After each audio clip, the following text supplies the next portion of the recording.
Okay, so now I've got those holes punched for the other side. I'm going to do this one a little bit differently. I'm going to start on the edge instead of the inside edge, because this is going to allow me to make it easier so when I cut the threads I can cut them just underneath this lip, which I can't necessarily do once this is sewn down inside. So I'm just going to make it a little bit easier on myself. This time I'm going to do a running stitch, but I'm going to start my running stitch by putting my inside thread in between the layers. So I'm going to start here. So start on hole 3 here. So when I come down, I'm going to be on hole number 4 here.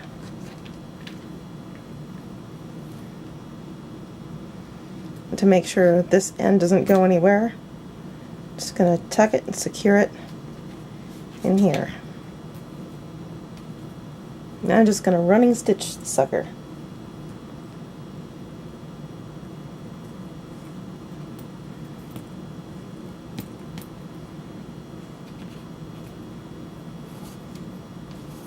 And again, have to make sure everything's nice and tight.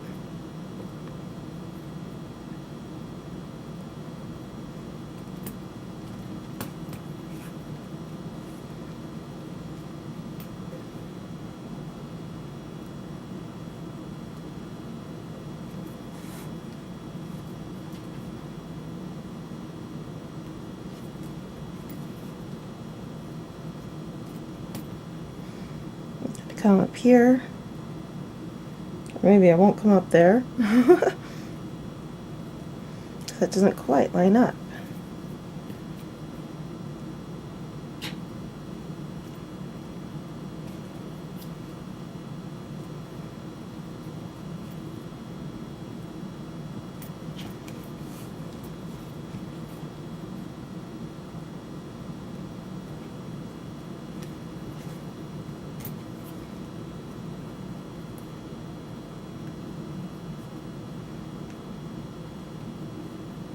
I tend to running stitch everything. If I have long edges that I can't tie any knots on until, like, for a long distance, I will usually still do a running stitch, but I will leave my end tail like this twice as long. So that way once I get to my finest destination with my first needle, then I just do a running stitch starting at the bottom with my tail with my second needle. So that way I can still do a running stitch going in the same direction, but then I'm not working with as much thread either.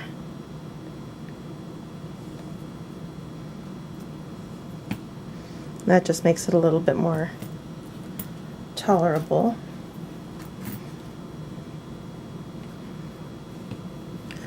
Okay, so this is where I make my turnaround because that looks consistent on both sides. So I come up through here, like that, and go back the opposite way. So then it still gives me my saddle stitch effect by using a running stitch.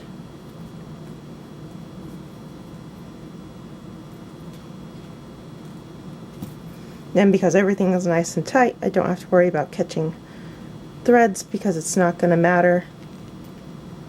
I'm not going to leave accidental loops because everything's already tight and already in its place. So if I do catch a thread, it's not going to pull it out of place or anything.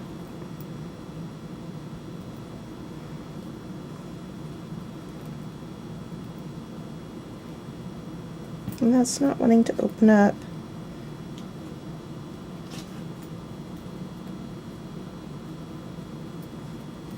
So I'm going to have to push that on the table very gently so I don't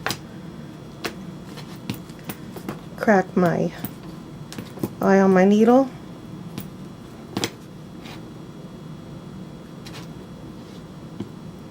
Oh,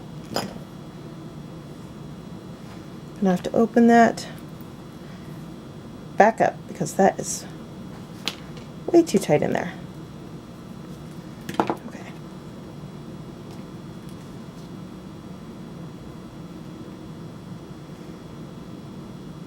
And again, like I said, I don't like breaking needles in my bare hands. It's not fun.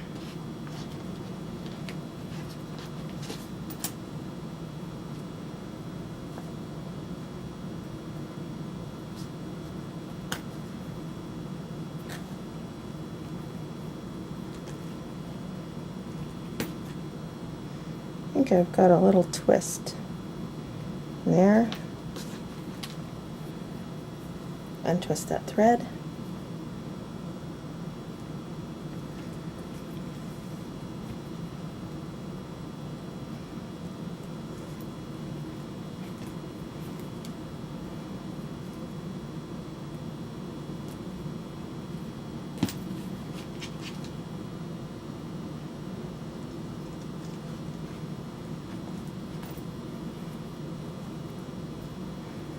And I'm always pinching that thread with one finger or another because it pulls it out of the way, and it also keeps my last stitch nice and tight. So if I pull here, the stitch that I made right there is going to stay nice and tight. So when I place my next stitch, everything will still look the same.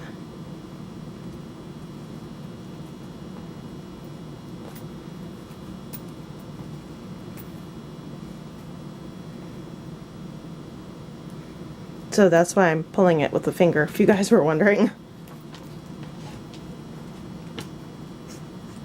Make sure that tail stays out of the way.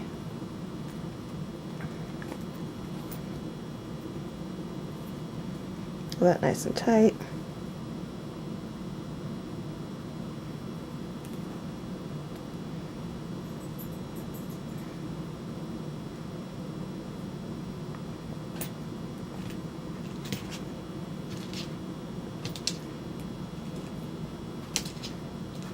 That needle like got stuck.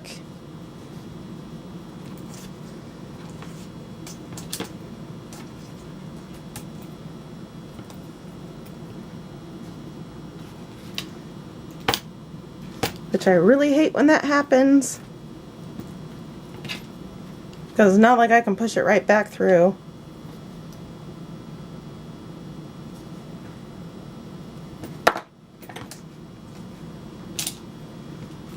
There it goes. Whew, I was worried I was going to break that.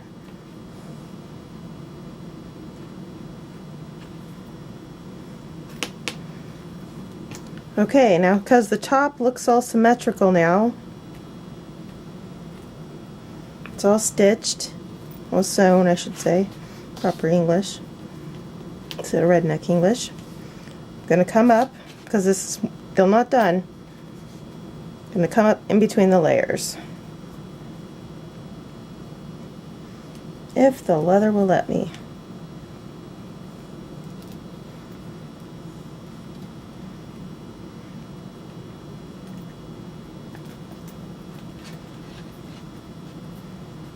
I'll make sure everything's nice and tight.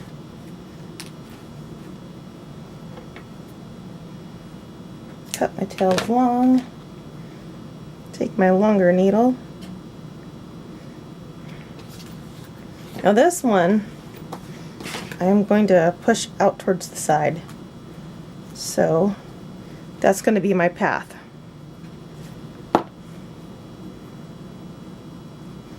Push diagonally because that will allow me to retrieve my needle a lot easier.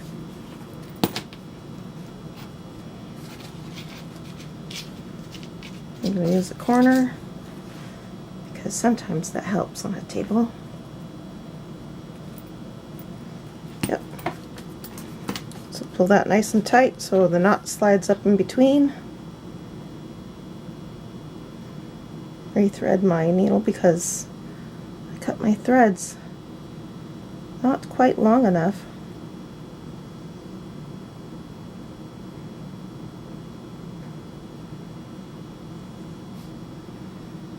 cut it long. Oh my goodness. That's not proper English at all. I cut it too short. Okay,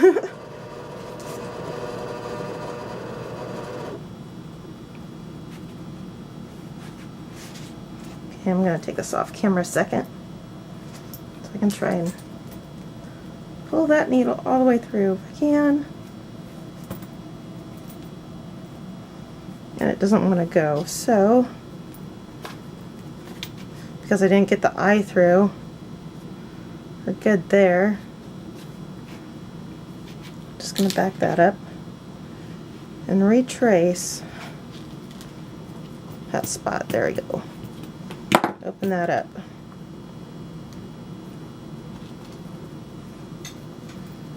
I'm going to rethread from here.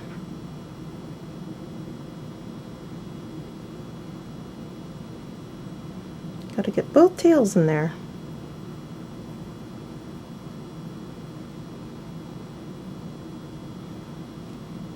There it goes.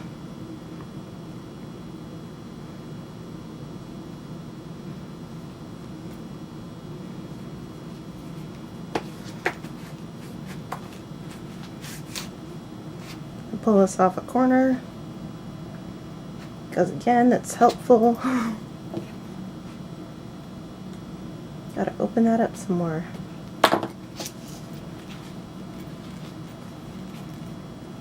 There it goes. Alrighty. I'm gonna take my cutter. Let's cut those threads just like that.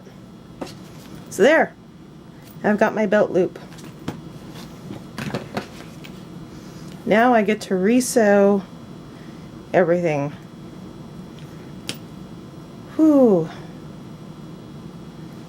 Gotta pull all these little hairy threads out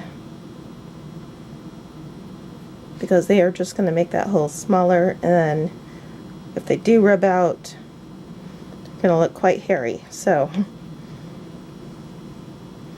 you don't want your work to look hairy.